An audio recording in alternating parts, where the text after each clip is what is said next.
तो बच्चों हम क्लास 12 की गणित का अध्याय 7 समाकलन का अध्ययन कर रहे हैं और समाकलन में हम निश्चित समाकलन के बारे में पढ़ रहे हैं और पिछले सेशन में हमने प्रश्नावली 7.10 के प्रश्नों को हल किया है। बच्चों आज के इस लेक्चर में हम बहुत ही इम्पोर्टेंट लेक्चर पढ़ने जा रहे हैं जिसके अंतर्गत हम निश्चित समाकलन के गुणधर्मों के बारे में अध्ययन करेंगे। बच्चों ये निश्चित समाकलन के गुणधर्मों से हमें क्वेश्चन को सोल्व करने में बहुत आसानी होती है। ये निश्चित समाकलन के जो गुणधर्म है हम अनिश्चित समाकलन में नहीं लगा सकते क्योंकि वहाँ पे जो समाकलन नियतांक था जो हमने c माना था उसकी वजह से ये प्रॉपर्टी वहाँ पे अनिश्चित समाकलन में नहीं लगती है क्योंकि वहाँ पे ये c का मान अनंत होता है, वेरिएंट करता है, इसलिए वहाँ पे ये प्रॉपर्टी उपयोग में नहीं हो सकती। परंतु इस प्रॉपर्टी का उपयोग हम निश्चित समाकलन के प्रश्नों को सोल्व करने में कर सकते हैं। तो देखते हैं किस प्रकार से हम इन प्रश्नों को प्रॉपर्टी लगा करके सोल्व करते हैं। बच्चों यहाँ से एग्जाम में क्वेश्चन श्योर आता है, इसलिए इसको गौर से ध्यान से देखिएगा और समझने की कोशिश करिएगा। हम करते हैं प्रॉपर्टी नंबर 1, गुणधर्म नंबर 1। देखिए बच्चों निश्चित समाकलन के गुणधर्म, पहला है निश्चित समाकलन की सीमाएं समान रहे तो चर राशि को किसी अन्य चर राशि में बदलने पर निश्चित समाकलन के मान में कोई परिवर्तन नहीं होता। अर्थात देखिए इसको ऐसे समझिएगा कि हमारे पास में एक अनिश्चित समाकलन है f(x) जिसका हमने समाकलन किया तो हमें f(x) प्राप्त होता है। ठीक है बच्चों, अब ध्यान दीजिए अगर हम यहाँ पे निश्चित समाकलन करते हैं, निश्चित समाकलन कर दिया हमने a से b की सीमा तक, तो ये f(x) dx, तो ये हमें प्राप्त होता है f(x) जिसकी सीमा है a से b तक, और हम जानते हैं कि हम इसको लिख सकते हैं f(b) माइनस f(a). ठीक है बच्चों, तो ये इसके बराबर होता है जब हमारा चर क्या था, x था। अब ध्यान दीजिए बच्चों अगर हम यहाँ पे x बराबर t रख लेते हैं,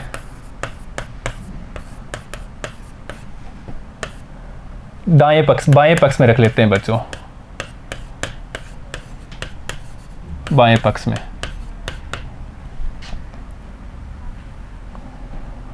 तो देखिएगा अब हम इसका अवकलन करते हैं तो dx बराबर dt।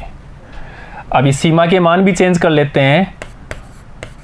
जब x बराबर क्या था हमारे पास में a, तब क्या हो जाएगा, t का मान भी a होगा, तब t बराबर a होगा। ठीक है बच्चों, इसी प्रकार और जब x बराबर अपर लिमिट हमारे पास में b है तब t बराबर क्या होगा, यहाँ b रखेंगे तो t बराबर भी b होगा। ठीक है बच्चों, इसलिए a से b f(x) dx रखते हैं। यहाँ पे जो मान माने थे हमने, तो लिमिट तो यहाँ a ही रहेगी, ये b रहेगी, x की जगह t और dx की जगह dt। तो बच्चों क्या प्राप्त हो गया, ये इसके बराबर हो गया, अर्थात a से b f(x) dx बराबर limit a to b ft dt। और ये ताकि लिमिट सेम है a से b, a पे से b, तो यहाँ चर क्या है, x है और यहाँ पे चर क्या है, t है। तो लिमिट सेम हो तो चर चेंज होने पे भी मान में कोई परिवर्तन नहीं होता। ऐसे और समझो एग्जाम्पल से इसको बच्चों, जैसे हमारे पास एक फलन है sin x जिसको हमें निश्चित समाकलन करना है 0 से लेकर के π/2 तक। करते हैं हम इसका समाकलन, तो sin x का होता है माइनस cos x, लिमिट लगाते हैं 0 से π/2, upper limit minus lower limit, तो माइनस cos π/2 माइनस और ये माइनस प्लस cos 0, तो देखिएगा ये तो 0 प्लस कोस π/2 0 होता है, और ये कोस ये 0 1 होगा, तो ये 1 अर्थात 1 प्राप्त होता है। अब हम चर चेंज कर लेते हैं बच्चों। देखिएगा इस बार हम ले लेते हैं sin t dt, लिमिट वही लेते हैं 0 से π/2। तो बच्चों sin t, अभी t के सापेक्ष समाकलन है, तो sin t का समाकलन माइनस कोस t, तो ये माइनस कोस t। लिमिट लगाते हैं 0 से π/2।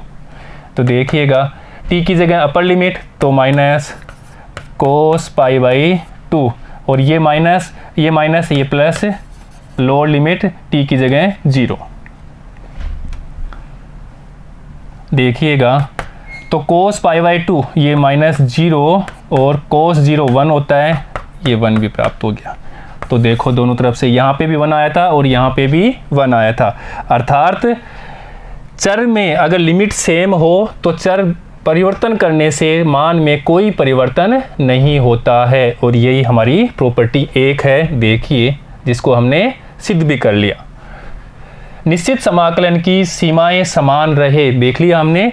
तो चर राशि को किसी अन्य चर राशि में x की बजाय हमने किस में किया था बच्चों, t में, अन्य चर राशि में बदलने पर निश्चित समाकलन के मान हमने वहाँ पे भी एक ही आया था और चेंज किया तो भी एक ही प्राप्त हुआ था। साइन t लिया और साइन x लिया, ठीक है बच्चों। तो निश्चित समाकलन के मान में कोई परिवर्तन नहीं होता। तो इन प्रॉपर्टियों का यूज हम जब क्वेश्चन सोल्व करेंगे तो वहाँ पे इनका यूज करेंगे, ठीक है बच्चों। देखते हैं प्रॉपर्टी 2। देखिए बच्चों प्रॉपर्टी 2 क्या कहती है कि निश्चित समाकलन की सीमाओं को परस्पर बदलने पर समाकलन का मान तो वही रहता है परंतु चिन्ह बदल जाते हैं, अर्थात इसको भी समझते हैं। देखिएगा अर्थात समाकलन कहाँ से लिमिट है, a से b f(x) dx। अब की बार हमने क्या कर दिया, लिमिट चेंज कर दी तो चिन्ह क्या आ गया, माइनस आ गया। तो इसको समझते हैं। देखिएगा ये हमारा फंक्शन है f(x), जिसका हमने अनिश्चित समाकलन करते हैं तो हमें f(x) प्राप्त होता है, ये हम मान लेते हैं। अभी देखिएगा हम क्या करते हैं, यहाँ से लिमिट लगा देते हैं तो a to b f(x) dx। तो ये f(x) a से b, ठीक है बच्चों। अपर x की जगह अपर लिमिट माइनस लोअर लिमिट, तो ये लिख दिया हमने f b minus f a, ठीक है बच्चों। ये किसके बराबर चला, लिमिट a से b f(x) dx के। अभी ध्यान दीजिए बच्चों, यहाँ से मैं माइनस कॉमन ले लेता हूँ, इधर मैं माइनस कॉमन ले लेता हूँ तो ये माइनस तो प्लस हो जाएगा, तो इसको पहले लिख लेते हैं, या माइनस कॉमन ले लेते हैं यहाँ से, ये माइनस, ठीक है बच्चों। तो देखिएगा ये माइनस, तो यहाँ से f ये माइनस कर दिया, minus f b plus f a, जिसको हम लिख सकते हैं माइनस, ये पहले लिख लेते हैं f a minus f b।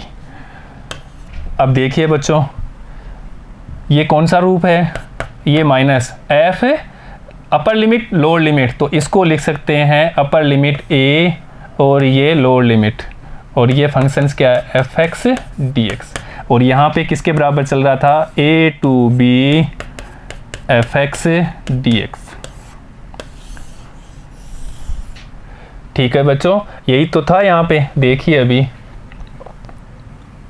ये देखिए वही बात है कि निश्चित समाकलन की सीमाओं को बदल दिया, सीमाओं को परस्पर बदलने पर समाकलन का मान तो वही रहता है परंतु चिन्ह बदल जाता है, जिसको हमने प्रूफ भी कर लिया। अब समझते हैं इसको एक एग्जाम्पल से, ठीक है बच्चों। अब समझते हैं इसको एक उदाहरण लेकर के, देखिएगा एग्जाम्पल से इसको लेकर के समझते हैं। हम ले लेते हैं एक फंक्शंस 1 से लेकर के 0 तक, और फंक्शन लेते हैं जिसकी लिमिट है 1 से 0 और फंक्शन है x dx। सिंपल ले लेते हैं एक बार, देखिएगा लिमिट चेंज करते हैं प्रॉपर्टी नंबर 2 से, तो इसको लिख देंगे, ये माइनस लगा दिया तो लिमिट चेंज करते हैं 0 to 1 x dx। ठीक है बच्चों, अभी देखिएगा ये माइनस एक्स स्क्वायर बाई 2 और लिमिट है जिसकी 0 से 1। तो देखना यहाँ से माइनस अपर लिमिट लगाएंगे तो 1/2 और ये माइनस वो माइनस प्लस है तो प्लस 0/2। तो इसका फाइनल आंसर आ रहा है -1/2। ठीक है बच्चों, अब हम प्रॉपर्टी 2 नहीं करते हैं, सीधा इसको करते हैं। तो एक बार वो भी देख लीजिए। लिमिट है 1 to 0 function x dx। Solve करते हैं तो एक्स स्क्वायर बाई 2 समाकलन कर दिया x का, लिमिट है जिसकी 1 से 0। देखने हैं बच्चों, अपर लिमिट लगाते हैं तो 0 का स्क्वायर बाई 2 माइनस 1 का स्क्वायर बाई 2 जो आएगा 0 - 1/2। तो जिसको हम लिख सकते हैं बराबर -1/2। तो देखिएगा बच्चों, यहाँ पे भी -1/2 आ रहा है और यहाँ पे भी -1/2 ही प्राप्त हो रहा है। और यही प्रॉपर्टी हमने पढ़ी थी। देखिए, अब देखिए दोबारा इसको कि निश्चित समाकलन की सीमाओं को परस्पर बदलने पर, सीमाओं को परस्पर बदलने पर समाकलन के मान तो वही रहते हैं, समाकलन के मान तो वही रहते हैं। अभी हमने किया था -1/2 -1/2, समाकलन के मान तो वही रहते हैं परंतु चिन्ह बदल जाता है, चिन्ह बदल जाता है।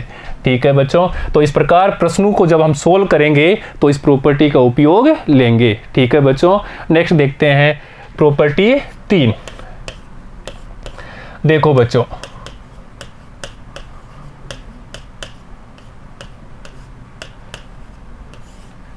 ये इंपॉर्टेंट गुणधर्म है, बहुत काम आएगा, गौर से समझिएगा इसको। ए बी सी 3 वास्तविक संख्या है हमारे पास में। क्या है ये? A B C 3 real number हैं।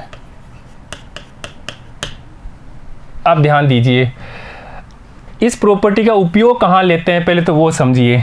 हमारे पास में कोई फंक्शंस है, मान लो इस प्रकार का फंक्शंस है कि ये टूट रहा है ग्राफ, और यहाँ से ये हमारा स्टार्ट किया ए से और यहाँ तक बी तक हमें उसका क्षेत्रफल निकालना है या समाकलन निकालना है, एक ही बात है। तो हम क्या करेंगे, जहाँ पे ये फंक्शंस टूट रहा है वहाँ पे ये मान लो यहाँ पे टूट रहा है थोड़ा सा, तो ये सी, तो पहले यहाँ से यहाँ तक का एरिया निकाल लेंगे और फिर यहाँ से यहाँ तक का निकाल लेंगे और दोनों को क्या कर देंगे, जोड़ देंगे। तो वही किया है बच्चों। ए से बी, हमें ए से बी कौन से फंक्शंस के लिए हम किया था कि f(x) किस प्रकार का फलन हो, सतत हो। कौन से अंतराल में? अंतराल a to b। अगर मान लो इस प्रकार का हो, कभी इस प्रकार के, इसके लिए इसके अलावा भी हम इजी बनाने के लिए कर सकते हैं, पर इस प्रकार का हो जहाँ पे फंक्शन से टूट रहा हो या सतत ना हो, तो इस भाग का हम निकालेंगे और इसका निकालेंगे, दोनों को जोड़ देंगे तो पूरा यहाँ से यहाँ तक का समाकलन आ जाएगा या एरिया आ जाएगा। तो बच्चों वही किया, ए से बी f(x) dx, ये कोई फंक्शंस है जो यहाँ पे कुछ वेरिएंट कर रहा था, तो ए से सी तक ले लिया, a to c f(x), फिर सी से बी तक ले लिया। ठीक है बच्चों, बात समझ में आई? अब देखते हैं,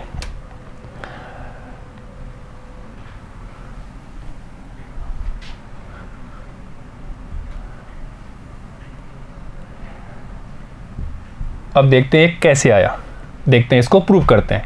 ध्यान दीजिए,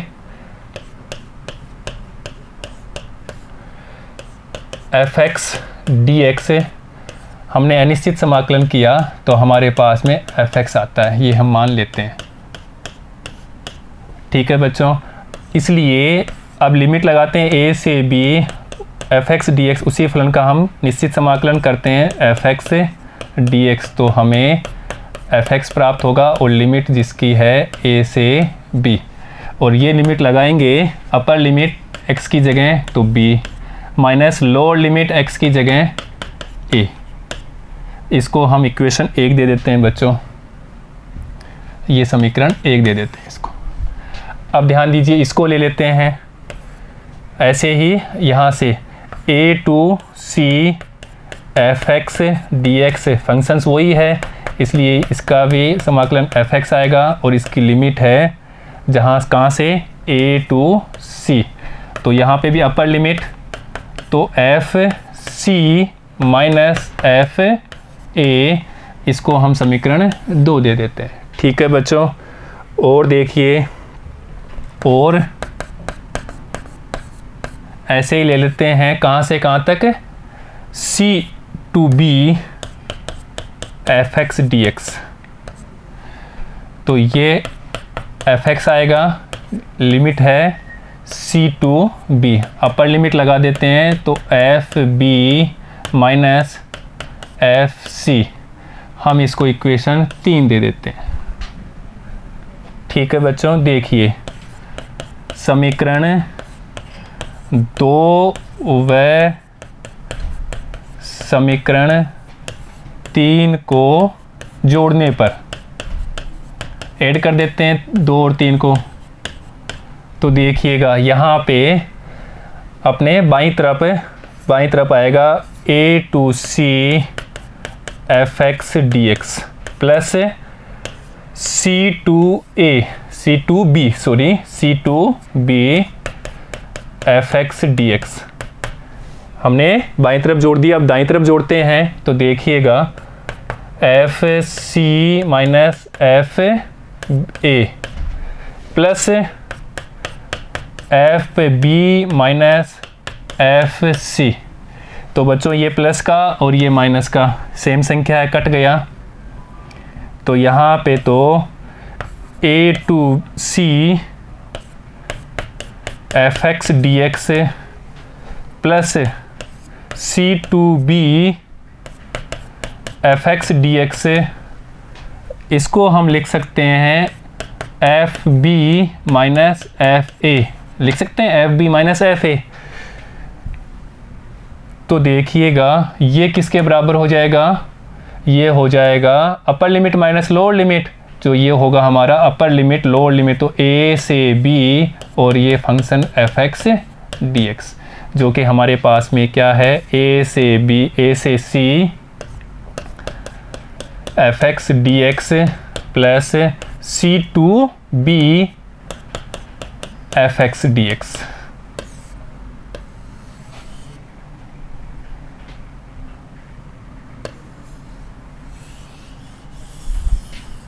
ठीक है बच्चों, और यही हमारी प्रॉपर्टी थी। देखिए बच्चों, ए से B F x D X, A से सी तोड़ा एफ एक्स डी एक्स और सी से बी तोड़ा एफ एक्स डी एक्स। ठीक है बच्चों, जो अभी हमने लिया था यहाँ से सी तक, और ये ए और ये बी तक। ठीक है बच्चों, तो देखो वही हमने यूज कर लिया,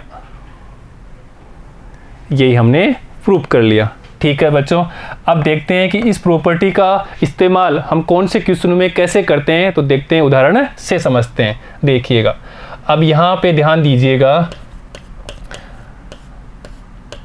यहाँ पे एक चीज़ और है हमारे पास में है, फंक्शंस मोड का है। तो मोड का जो फंक्शंस होगा वो कैसे कैसे वैल्यू देगा, पहले तो इसका ग्राफ, अगर ग्राफ आता है हमें तो क्वेश्चन तो वैसे ही सोल्व हो जाएगा। ये लो बच्चों, ये हमारा मोड एक्स का ग्राफ हो गया। ठीक है, अब कहाँ से, -3 से, ये -3 से और ये 3 तक। तो कौन से क्षेत्र का निकालना, क्षेत्रफल इस वाले एरिया का।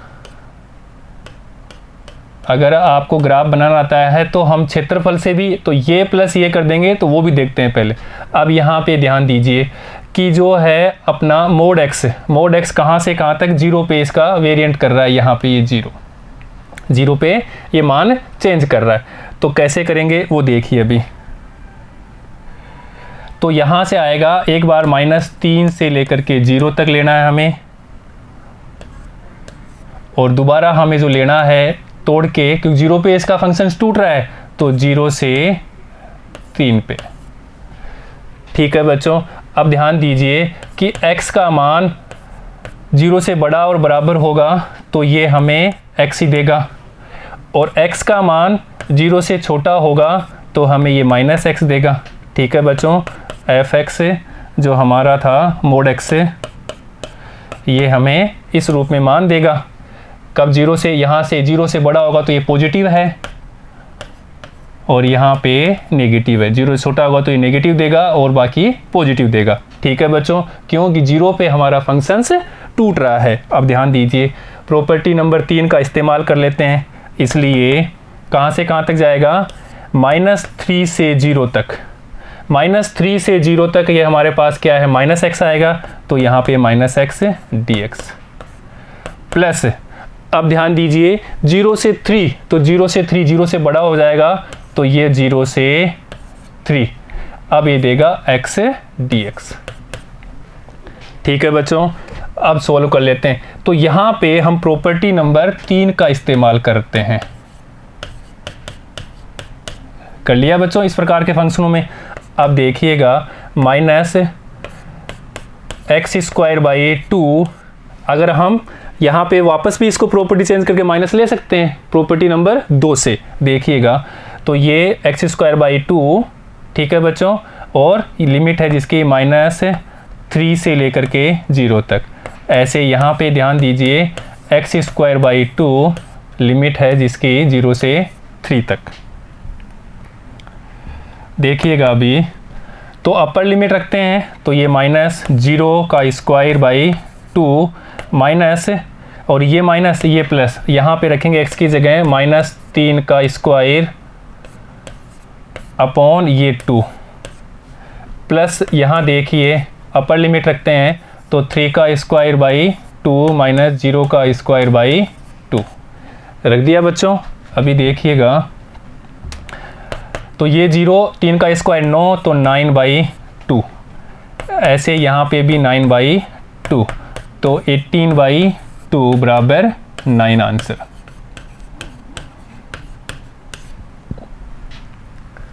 अब इम्पोर्टेंट चीज़ और सीखिए बच्चों आज। अगर हमें ग्राफ आता है, अगर हमें मोडेक्स का ग्राफ आता है तो हम सीधा भी कर सकते हैं। कहाँ से कहाँ तक, -3, ये -3 से लेकर के ये +3 तक, ये 0 है यहाँ पे। ठीक है बच्चों, तो यहाँ से यहाँ तक की डिस्टेंस कितनी है, 3। ये कौन सा है, राइट एंगल ट्राइंगल बन गया, हो गया। तो ये भी कितना है, ये 3 है, तो ये भी 3 है सेम। या ये दूरी कितनी है, 3, x 3 पर है, तो ये भी 3। तो हमें इस क्षेत्र का एरिया और इस क्षेत्र का एरिया, पहले इसका निकालते हैं। तो देखिए राइट एंगल ट्राइंगल से एरिया निकालेंगे तो 1/2, 3 × 3, तो ये आएगा 9/2 इस वाले का। ऐसे यहाँ पे निकालेंगे तो 1/2, यहाँ पे भी 3 × 3, तो ये भी हमारे पास में 9/2। ये प्लस ये ऐड कर देंगे, इसलिए टोटल जो एरिया है, टोटल एरिया 9/2, ये वाला प्लस ये वाला, ये भी 9/2, ये भी 18/2 = 9। ठीक है बच्चों, तो हमने फर्स्ट प्रिंसिपल मेथड में यही सीखा था कि एरिया ही समाकलन के बराबर होता है, अर्थात a से b fx dx = छायांकित भाग का क्षेत्रफल।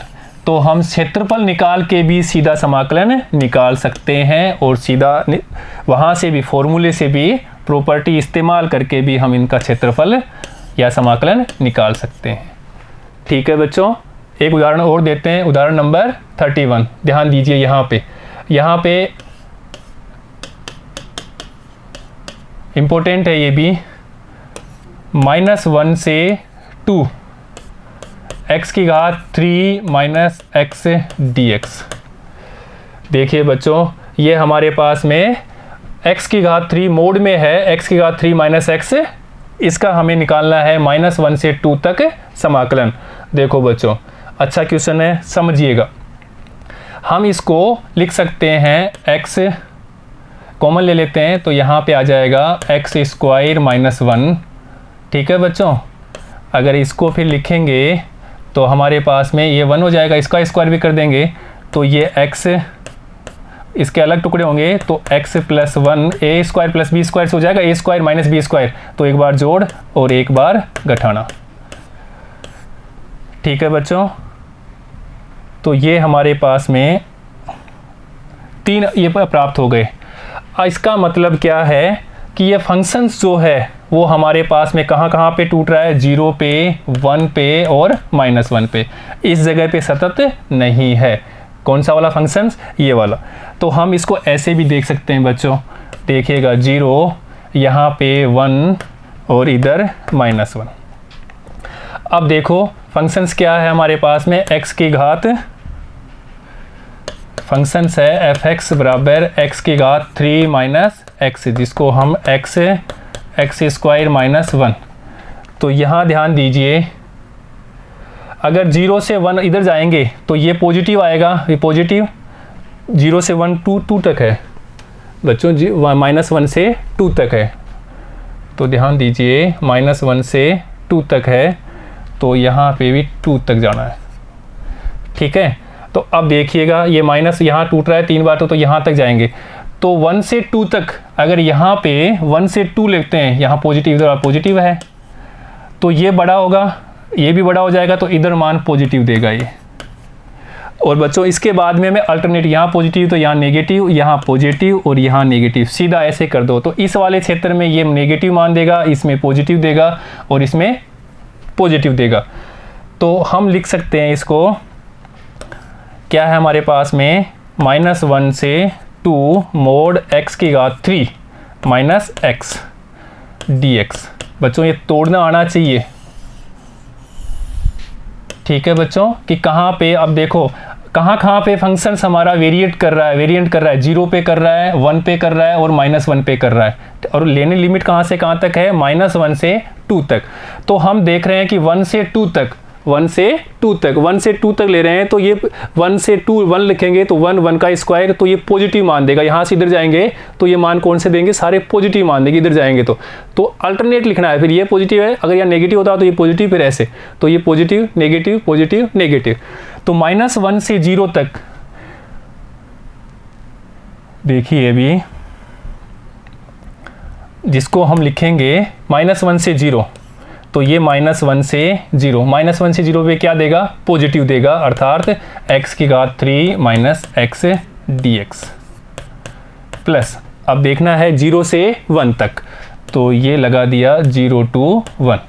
अब 0 से 1 तक क्या दे रहा है, ये नेगेटिव, तो ये नेगेटिव x की घात 3 - x dx प्लस, ये प्रॉपर्टी भी लगा रहे हैं, प्रॉपर्टी नंबर 3। अब देखिएगा 1 से 2 तक ये लिमिट लिया, 1 से 2 तक, और 1 से 2 तक क्या है, ये पॉजिटिव है। क्या है ये, 1 से 2 तक पॉजिटिव, तो यहाँ लिखेंगे x की घात 3 - x, ये बच्चों dx। ठीक है बच्चों, अभी तो सिंपल रूप में आ ही गया ये, अभी तो हम इसको सोल्व कर सकते हैं। तो x की घात 4/4 - x स्क्वायर बाई 2, और लिमिट है -1 से 0। ऐसे यहाँ पे देखो ये माइनस हो जाएगा, यहाँ पे देखिएगा तो x की घात 4/4 - x स्क्वायर बाई 2, 0 to 1, ये माइनस है। यहाँ पे देखिए प्लस x की घात 4/4 - x स्क्वायर बाई 2, लिमिट 1 से 2 तक। ठीक है बच्चों, अभी हमें अपर लिमिट और लोअर लिमिट लिखनी है। अपर लिमिट रखेंगे यहाँ से, तो ये 0 0 0 हो जाएगा, तो ये 0 माइनस, अब यहाँ पे रखेंगे -1 की पावर 4, तो ये तो हमारे पास में 1। ठीक है बच्चों, 1/4 माइनस, यहाँ पे देखें, यहाँ पे रखेंगे तो ये भी 1/2। ऐसे यहाँ पे ध्यान दीजिए, -1 रखेंगे तो 1/4, 1 रखेंगे तो 1/2, और ये -0 रखेंगे तो 0 हो जाएगा वो तो। अब यहाँ पे ध्यान दीजिए, 2 रखेंगे तो 2 की पावर 4, तो कितना हो जाएगा वो 16, 2 × 2 × 2 × 2, 4 4 8 16 हो गया, तो 16/4। ऐसे यहाँ पे रखेंगे लोअर लिमिट, तो ये हो जाएगा 4/2। ठीक है बच्चों, माइनस यहाँ 1 भी है लोअर लिमिट, तो 1 रखेंगे तो 1/4 - 1/2। ठीक है बच्चों, तो अब इसको सोल्व कर लेंगे तो हमारे पास में जो आंसर आएगा वही फाइनल आंसर आएगा। आप इसको कैलकुलेशन स्वयं करें। तो यहाँ पे समझने वाली बात क्या है कि हमें एक तो प्रॉपर्टी नंबर 3 का इस्तेमाल भी किया हमने P3 से, और दूसरा कि ये फंक्शंस कहाँ से कहाँ तक पॉजिटिव है, कहाँ से कहाँ तक नेगेटिव है, उसका पता किया हमने। तो उसके लिए तो हम संबंध और फलन में अच्छी तरह पढ़ चुके हैं, पर उसका इस्तेमाल हमें यहाँ पे भी करना है। ठीक है बच्चों, इम्पोर्टेंट क्वेश्चन है, अच्छी तरह से इसको देखिएगा। ठीक है बच्चों, नोट करिएगा। नेक्स्ट देखते हैं प्रॉपर्टी नंबर 4। अब ध्यान दो, यहाँ पे क्या है हमारे पास में, लिमिट है a से b f(x) dx, जो किसके बराबर है, a से b f a plus b minus ये प्लस ये अपर लिमिट, या लिख दो इसको लोअर लिमिट प्लस अपर लिमिट माइनस ये फंक्शंस dx। ऐसे याद रखो बच्चों इसको। ठीक है, अब ध्यान दीजिए, ये हमारा बायां पक्ष है और ये दायां, राइट हैंड साइड और लेफ्ट हैंड साइड। तो पहले हम इसको प्रूव करते हैं, देखिएगा। ये अभी बाद में देखते हैं, वो उसी का एक प्रॉपर्टी है, पहले हम इसको देखते हैं। तो देखिएगा, अब हम यहाँ पे दायां पक्ष लेके चलते हैं।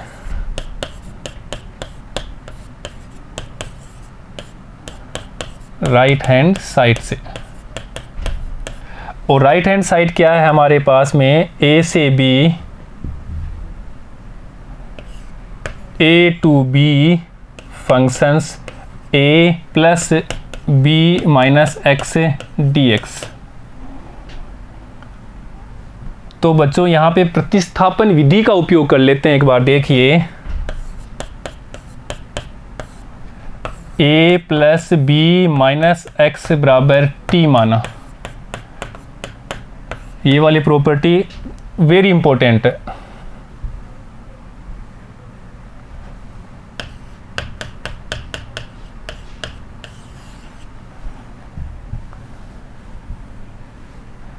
अवकलन करते हैं तो माइनस dx बराबर dt, तो dx बराबर माइनस dt हो जाएगा। ठीक है बच्चों, अब लिमिट देखते हैं। जब लोअर लिमिट x बराबर a है, x का फंक्शन है चर है, तो x बराबर a है, तब t बराबर, देखो बच्चों यहाँ पे रखेंगे a, तो ये कट जाएगा तो t बराबर b आएगा। और जब x बराबर अपर लिमिट b है, तब t का मान क्या होगा देखते हैं। तो t बराबर, तो यहाँ b रखेंगे तो ये b कट जाएगा, तो t बराबर a आएगा। इसलिए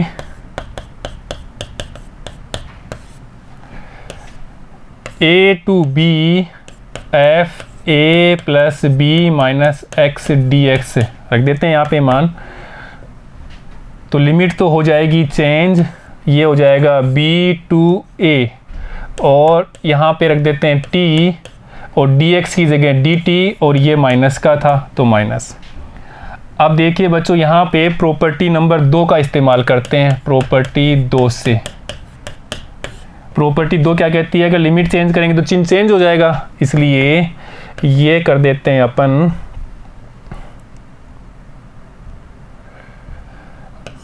लिमिट चेंज कर देते हैं, तो ये प्लस का हो जाएगा, माइनस था तो प्लस का, और यहाँ से a से b, और ये है ft dt।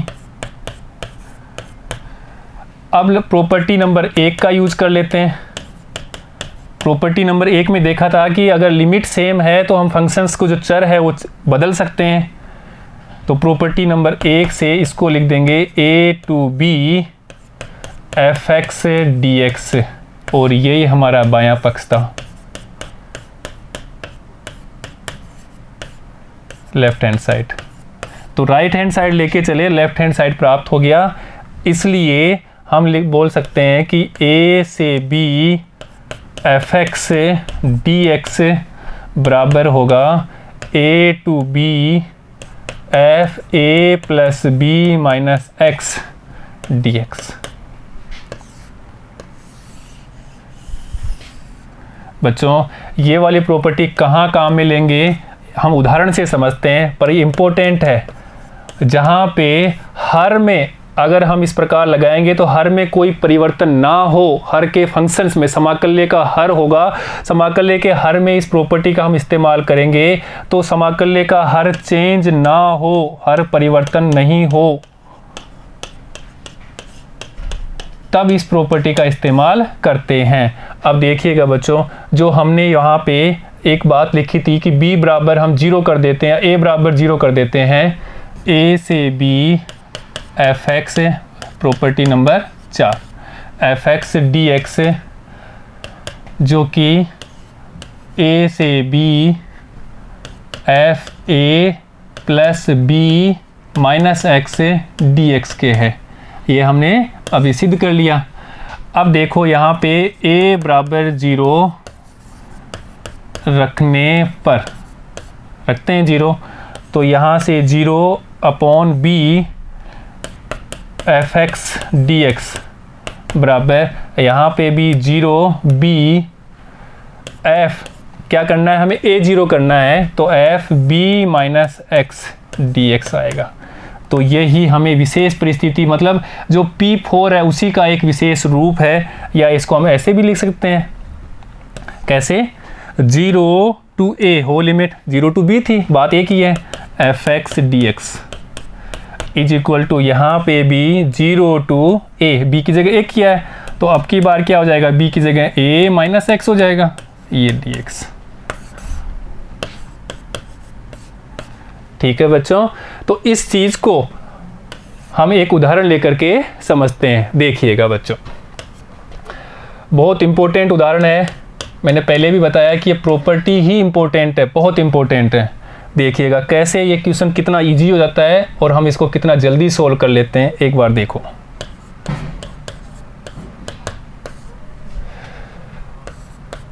हम इस फंक्शंस को i के बराबर ले लेते हैं और फंक्शंस है जिसकी लिमिट है 0 से π/2 1/1 प्लस √10x dx।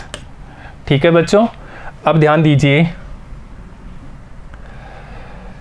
जिसको हम लिख सकते हैं लिमिट वही रखते हैं 0 से π/2, 10x का लिख देते हैं तो 1/1 plus sin x upon cos x ये dx। समझते जाना बच्चों गौर से, यहाँ से क्वेश्चन आता है एग्जाम में ऐसे कैसे, कंपटीशन में भी और बोर्ड में भी, तो ध्यान दीजिए। अब हम इसको एलसीएम लेके सोल्व कर लेते हैं, तो ये रूट cos x ऊपर चला जाएगा, रूट cos x, यहाँ पे भी cos x plus root sin x ये dx। ठीक है बच्चों, हम इसको देते हैं इक्वेशन 1 और लिमिट है जिसकी 0 से π/2। अब हम प्रॉपर्टी 4 या वो 5 तो एक ही बात है, 4 का उपयोग करते हैं।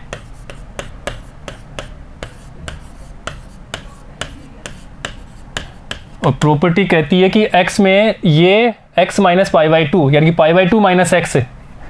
ठीक है, देखिए प्रॉपर्टी हमें बोलती है कि 0 से a रूप में हो या a से b हो fx dx, वहाँ हमने 0 कर दिया था, बात एक ही है, इज इक्वल टू क्या है 0 to a f a minus x dx।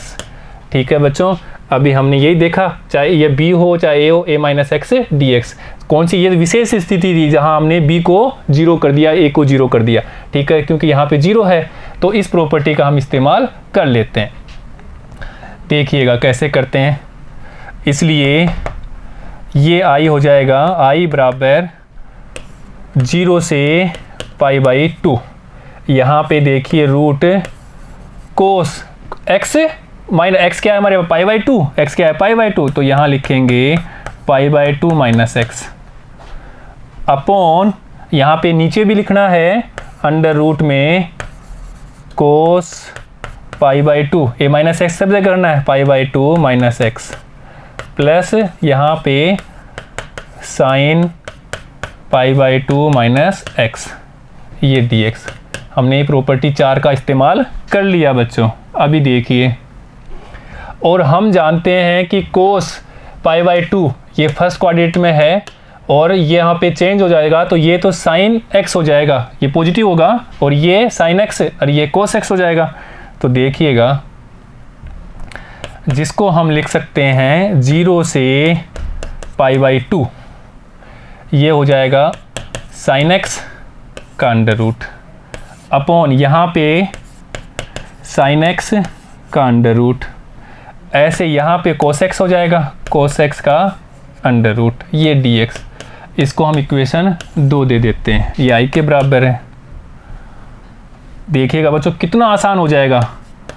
समीकरण 1 व 2 को जोड़ने पर अभी हमने डिस्कस भी किया था कि समाकल्य में इस प्रॉपर्टी का इस्तेमाल हम वहाँ करेंगे जहाँ पे समाकल्य का हर परिवर्तन नहीं होता हो। तो यहाँ समझिएगा चेंज भी नहीं हो रहा है। देखिए कैसे, तो यहाँ आई यहाँ तो 2i हो गया बच्चों, ये i प्लस i 2i। यहाँ पे देखिए, यहाँ पे है 0 से π/2, पहले था पहले वाला cos, समीकरण 1 cos x, ये है cos x का अंडर रूट, और जिसका हर में था cos x का under root plus sin x का अंडर रूट dx। ऐसे ही यहाँ पे 2 वाला था 0 से π/2, यहाँ हो जाएगा sin x बटे में, यहाँ पे sin x या पहले कुछ भी लिख लो, तो यहाँ पे भी लिख देता हूँ cos x plus under root में sin x, बात एक ही है।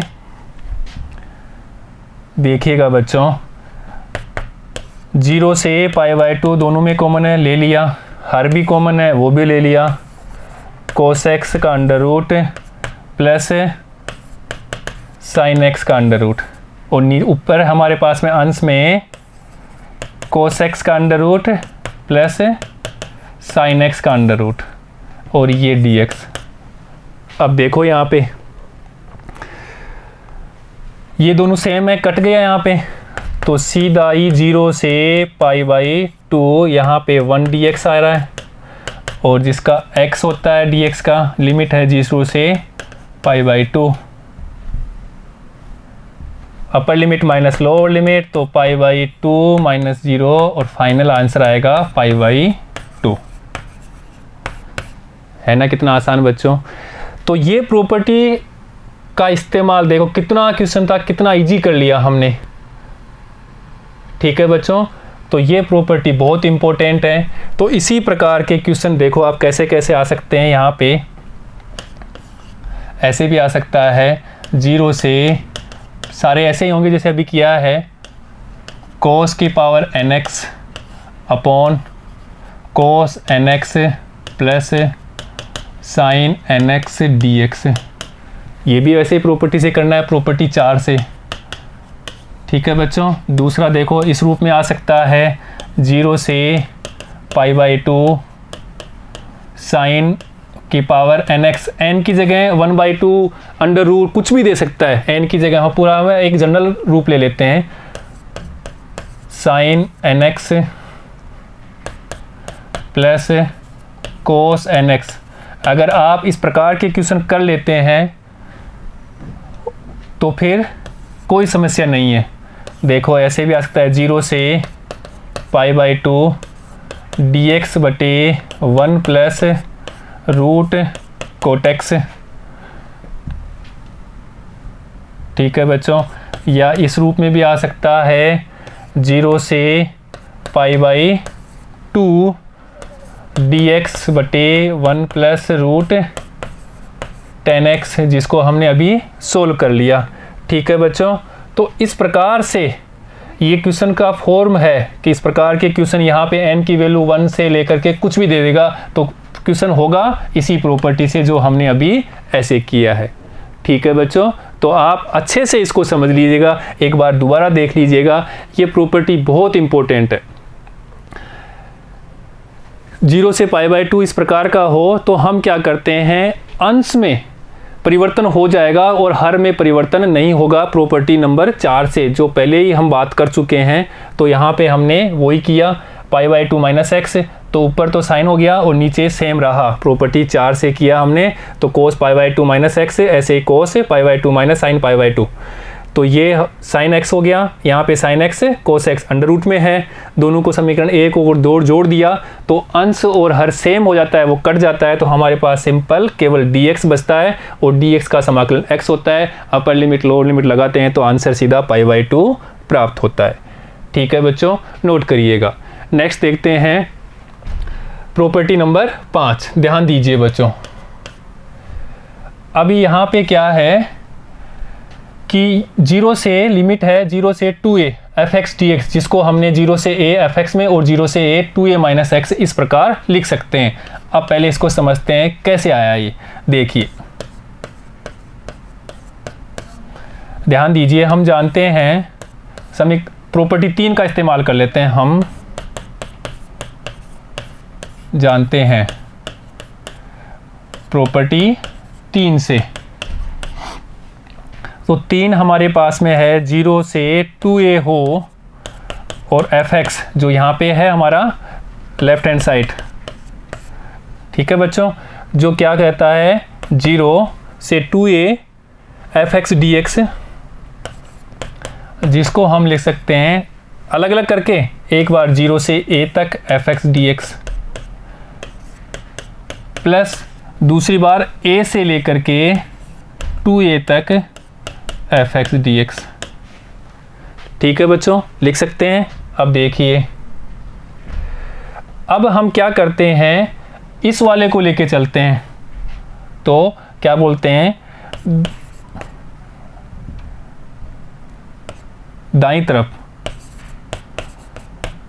दायां पक्ष के दूसरे समाकलन से उसको सोल्व करते हैं। इसको I1 I2 मान लो, कुछ भी मान लो, या लिख दिया हमने। तो देखते हैं, तो यहाँ पे 0 से 2a fx dx, बच्चों x बराबर हम प्रतिस्थापन विधि से कुछ मान लेते हैं। देखिएगा, तो हमने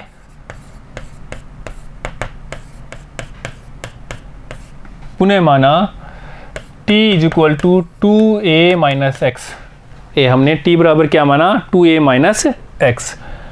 अवकलन करते हैं तो dt equal to minus dx, या इसको लिखेंगे dx बराबर माइनस dt। अब बच्चों लिमिट भी परिवर्तन कर लेते हैं। देखिएगा, जब x बराबर क्या है 0, जब x बराबर 0 तब t बराबर क्या होगा बच्चों 2a। जब x बराबर क्या है हमारे पास में 0 है, देखिएगा ये बच्चों a से है, हमने a से 0 नहीं है, हमने a से लेना है इसको। ये a लेफ्ट, यहाँ पे a था, ये a 0 लिख दिया हमने। ठीक है बच्चों, तो जब x बराबर a, जब x बराबर लो लिमिट a लिया तो t बराबर क्या प्राप्त हो रहा है, यहाँ देखिए अभी t यहाँ पे a रखा तो 2a माइनस a, तो ये a आ जाएगा बच्चों। और जब x बराबर 2a रखा तब t बराबर 2a माइनस 2a, तो 0। तो जैसे जैसे x के मान a से 2a तक हो रहा है, वैसे वैसे t के मान भी a से 0 तक प्राप्त हो रहा है या परिवर्तित हो रहा है। इसलिए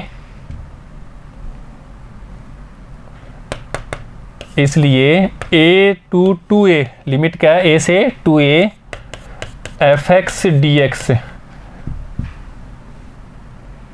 तो मान रख देते हैं यहाँ पे।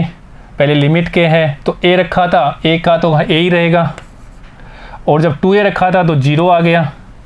f x की जगह हमने 2a माइनस x बराबर क्या है 2a, x बराबर लिखेंगे तो 2a माइनस t, तो यहाँ पे लिखेंगे 2a माइनस t। और ये dt, और dt dx के dt, तो ये माइनस आ जाएगा। ठीक है बच्चों, ये देखिए आप, ये dx की जगह माइनस dt, तो dt और ये माइनस लगा दिया। अब ये प्रॉपर्टी 2 से लिमिट चेंज कर देंगे तो ये 0 to a हो जाएगा, ये पॉजिटिव हो जाएगा, और यहाँ पे f 2a माइनस t, ये बच्चों dt, कौन सी से, प्रॉपर्टी 2 से। अब देखो, अभी प्रॉपर्टी 1 लगा देते हैं। प्रॉपर्टी ये क्या है कि चर को चेंज करने में कोई परिवर्तन नहीं होता है, लिमिट सेम रहती है, तो लिमिट तो ये सेम रख लिया 0 से a, तो f 2a minus x dx, कौन सी से, प्रॉपर्टी 1 से। तो बच्चों जो प्रॉपर्टियाँ पढ़ी है वो सारी इस्तेमाल होगी, इसीलिए सब प्रॉपर्टी इंपॉर्टेंट है। तो ये किसके बराबर था, लिमिट किससे था, a से 2a fx dx, fx dx हमने ये प्राप्त कर लिया। अब देखिए, अभी हमारी प्रॉपर्टी 5 क्या थी, हमने लिया था a से 0 to a, देखिएगा ये 0 to 2a, ठीक है बच्चों।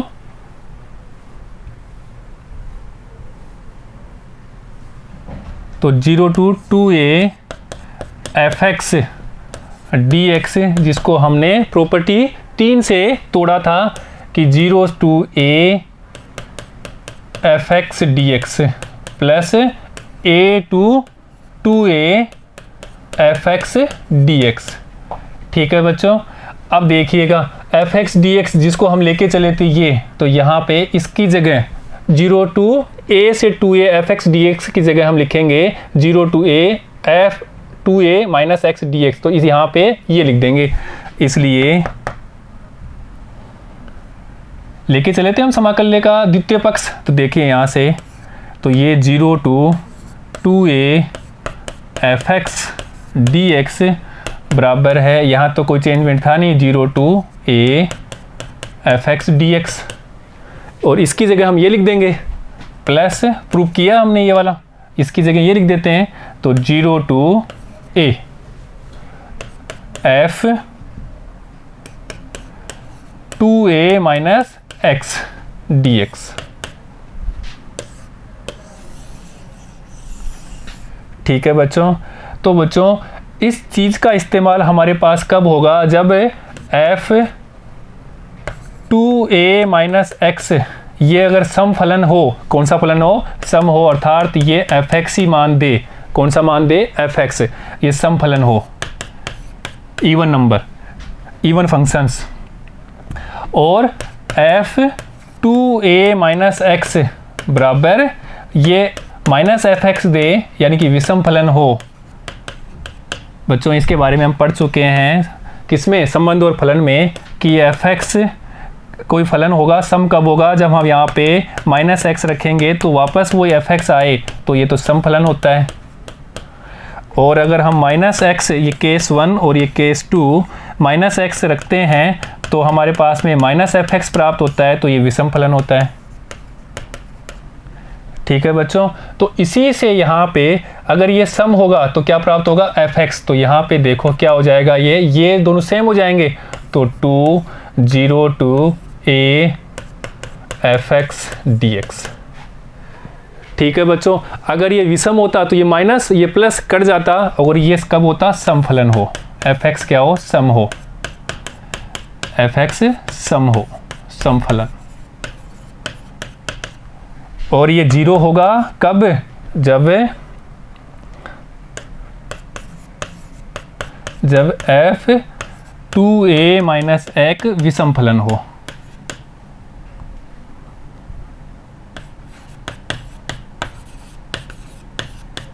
बच्चों ये प्रॉपर्टी नंबर 6 और 7 इस प्रकार की आएगी, जिसके बारे में हम कल अच्छी तरह से और डिस्कस करेंगे। अभी अपन थोड़ा सा इसको देख रहे हैं कि अगर सम होता है तो ये 2 आ जाएगा और विषम होगा तो 0 आ जाएगा। ठीक है बच्चों, अभी इसको एक उदाहरण से समझते हैं, देखिएगा। ये हमारे पास में फंक्शंस है 0 से π/2, log cot x dx। देखिएगा बच्चों, तो इसको करते हैं 0 से π/2, प्रॉपर्टी नंबर 3 4 लगा देते हैं यहाँ पे। तो ये तो आई समीकरण 1 दे देते हैं इसको, log cot π/2 minus x dx।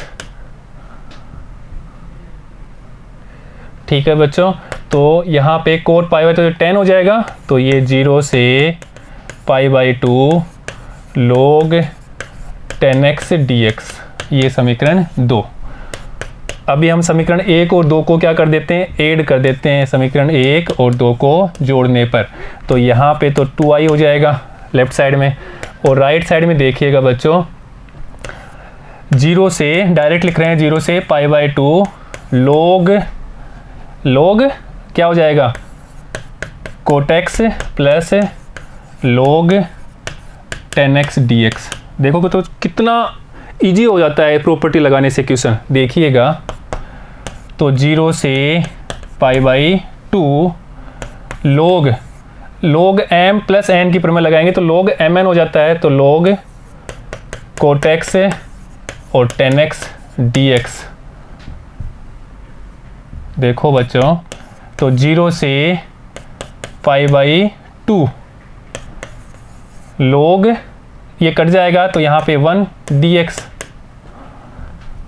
ठीक है बच्चों, और log 1 0 होता है, अर्थात यहाँ पे लिखेंगे इसका हम log 0 होता है तो 0 dx। ठीक है, 0 से π/2, और इसका समाकलन 0 ही होता है, लिमिट लगाएंगे तो भी 0 ही प्राप्त होता है ना बच्चों, कितना आसान। तो प्रॉपर्टी के इस्तेमाल से क्वेश्चन को सोल्व करना बहुत इजी हो जाता है, पर हमें प्रॉपर्टी आनी चाहिए, और प्रॉपर्टी कैसे आती है, कैसे याद रखना है, वो अभी हमने डिस्कस कर लिया। ठीक है बच्चों, तो बच्चों आज हमने इस सेशन में निश्चित समाकलनों के गुणधर्मों के बारे में अध्ययन किया है, जिनके अंतर्गत हमने गुणधर्म 1 से लेकर के गुणधर्म 5 तक के गुणधर्मों को अध्ययन किया है। बच्चों कल हम निश्चित समाकलन के गुणधर्म 6, 7, 8 के बारे में अध्ययन करेंगे। धन्यवाद बच्चों।